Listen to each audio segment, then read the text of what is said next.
Allô tout le monde, bienvenue sur ma chaîne. J'espère que vous allez bien, j'espère que tu vas bien et même ça ne va pas comme je dis toujours, ça va aller, ok, c'est juste le passage. Alors aujourd'hui, je vous retrouve pour une nouvelle vidéo sur le logement. C'est un abonné qui m'a demandé de parler de ça, l'abonné Amel. Coucou Amel, j'espère que tu vas bien. Et il m'a demandé de parler du logement. Excusez-moi, c'est une voiture qui passe, ok, de parler du logement. Quand tu viens comme étudiant, comment ça se passe avec le logement, et ainsi de suite. So, aujourd'hui, on va parler du logement. Il faut savoir que dans certains campus, il y a des logements déjà disponibles, ok? Comme souvent à l'internat, là, il y a des chambres trop proches du campus qu'on appelle des chambres universitaires. Oui, dans certains campus, il y a des chambres qui sont là pour les étudiants. Mais pour avoir ces chambres, il faut vraiment se prendre d'avance. Il faut se prendre très tôt. Donc, aussitôt que tu sais que tu vas voyager, pas que tu as l'admission, hein, parce que l'admission ne veut pas dire que tu vas voyager. Parce que si tu réserves ta chambre parce que tu as l'admission et que tu n'as pas le visa et tu as perdu de l'argent et du temps que tu pourrais chercher ailleurs, ok? Donc, aussitôt que tu sais que tu vas voyager parce que tu as un visa, communique avec ceux qu'on appelle, il y a des agents spécifiques dans chaque campus pour les étudiants qui viennent d'ailleurs. Ok, on les appelle des agents d'intégration, d'accueil. Ces gens-là sont là pour vous. Ils sont là pour tous les étudiants qui veulent venir. Parce qu'ils savent que vous n'avez pas de maison, vous ne connaissez peut-être personne. Ils sont là pour vous. Donc, quand tu veux venir, tu communiques avec eux. C'est toujours par mail, hein, c'est pas par téléphone, c'est toujours par mail que tu veux une chambre dans le campus. Ils vont te donner les modalités, c'est peut-être un formulaire que tu dois remplir avec des lettres de consentement parce qu'il faut dire que dans les campus, il y a des heures que tu ne peux pas faire de bruit, il y a peut-être un règlement intérieur comme un peu partout. Tu signes ça, tu es d'accord, ok, tu as ta chambre qui t'attend. Et souvent, ces chambres-là sont souvent meublées. Donc, ça a souvent un lit, une table, une chaise. Et oui, le minimum. Maintenant, toi, tu viens avec peut-être tes draps, ta couverture, ainsi de suite. Donc, souvent, c'est comme ça. Il y a des espaces où tu peux manger, où il y a des espaces où toi-même tu peux faire manger. Ça dépend de toi. Mais il faut savoir que c'est commun. Ok, c'est commun. Il y a juste ta chambre qui est vraiment privée à toi. Mais le reste le reste est vraiment commun à tout le monde. Parce que vous êtes plein d'étudiants qui sont là. Donc, vous tous, vous partagez les espaces.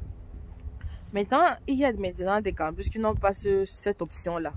Donc, ils n'ont pas l'option d'avoir des chambres dans l'enceinte de l'établissement. Ça veut dire que tu vas te débrouiller par toi-même. Et même encore là, c'est toujours ces agents d'intégration et d'accueil qui vous aident. Tu dis c'est quoi ton budget. Tout c'est seulement se prendre à temps. Aussitôt que tu vas voyager, prends-toi à temps. N'attends pas d'arriver ici avant de commencer à fouiller. Parce que si tu commences à fouiller, je vous assure, tu n'auras pas de chambre. Tu vas commencer, tu vas peut-être vivre loin, très loin. Parce que tout le monde veut des chambres près de son collège, de son université pour pouvoir marcher. Parce que ce n'est pas tout le monde qui a le luxe de s'acheter une voiture ou de prendre les transports en commun. Ce n'est pas tout le monde. Donc, tu cales d'abord dans ta tête que tu veux où tu peux marcher facilement. Même s'il fait froid, tu peux marcher rapidement, tu arrives. Donc, plus tu perds le temps, plus les chambres vont être prises par les autres étudiants. Donc, aussitôt que tu sais, tu prends attache avec ton agent d'accueil et tu lui donnes, tu dis ce que tu veux. Tu veux une chambre pas loin de l'établissement, dans un budget comme ça. Il va te proposer, il va te dire, ok, j'ai ça, j'ai ça. Il peut t'envoyer certaines photos aussi. Il te donne les prix. Et toi, tu vois, si ça t'arrange, ok, tu envoies le premier loyer. Parce que même si tu n'es pas là, habituellement, les gens, comme l'école commence à septembre, donc habituellement, les gens, le mois d'août, là, ils ont envoyé pour le loyer. Parce que c'est au mois d'août, là, qu'il faut envoyer. C'est pas à septembre que tu vas venir, que tu vas payer pour le mois de septembre. Si tu payes le mois de septembre, là, ça veut dire que tu n'auras pas de maison proche de l'établissement. Et même si tu as une maison proche, ça sera peut-être une maison qui, peut-être n'est pas belle, peut-être elle est un peu sale, peut-être elle a trop de problèmes. Peut-être il fait froid là-bas dedans, tout le monde fuit cette maison. Mais comme toi, tu es venu en retard, tu es obligé de faire avec. Parce que tu n'as pas le choix. Donc, il faut vraiment se prendre d'avance. Communiquer avec son agent d'accueil et d'intégration le plus tôt possible que tu as un visa. Avant même que tu ne cales la date. Il faut d'abord que tu envoies une partie du loyer. C'est toujours comme ça que les gens font. Si tu as quelqu'un sur place, ok, la personne peut payer le loyer et tu rembourses après. Mais si tu n'as pas, souvent il faut envoyer. Il y a tous les modes de transfert. Tu envoies, ils payent. Tu as quand même dans ta chambre garantie. Garantie. Et souvent, ce que les gens font pour ne pas payer aussi très cher, ils font des colocations. Dans ces agents d'accueil, souvent, ils ont des maisons parce qu'ils connaissent la ville, ils connaissent le coin. Ils ont des colocations, donc il peut mettre peut-être 3 étudiants dans une maison, 4 étudiants dans une maison, 5 étudiants, mais chacun a quand même son espace, ok? Chacun a sa chambre. Vous partagez juste les toilettes, la cuisine, le salon, mais chacun a son espace. Et dans ces colocations-là, souvent, c'est moins cher parce qu'il y a des espaces en commun. C'est pas privé, donc souvent, c'est moins cher. Maintenant, les prix dépendent vraiment de la ville. Hein. Il n'y a pas un prix standard, ok? Peut-être si vous voulez, je vous donnerai les prix, mais il n'y a pas de prix standard. Ça dépend de la ville, ça dépend de la province, ça dépend du luxe que tu veux dans ta chambre, parce qu'il y a des chambres qui sont meublées. Quand je parle de meublé, ça veut dire ça a un lit, ça a une table d'études, une chaise, c'est chauffé, c'est éclairé. Tu as où tu peux préparer, donc tu as peut-être une cuisinière, tu as des marmites qui sont là, tu as des plats, franchement tu as tout. Donc toi tu viens seulement avec tes habits et tout. Il y a des chambres comme ça ici. Donc le bailleur il met tout à la disposition de la personne qui va louer. Comme ça, quand tu finis ton année scolaire, toi tu portes seulement tes valises et tu rentres chez toi. Pas besoin de commencer le gros déménagement, non.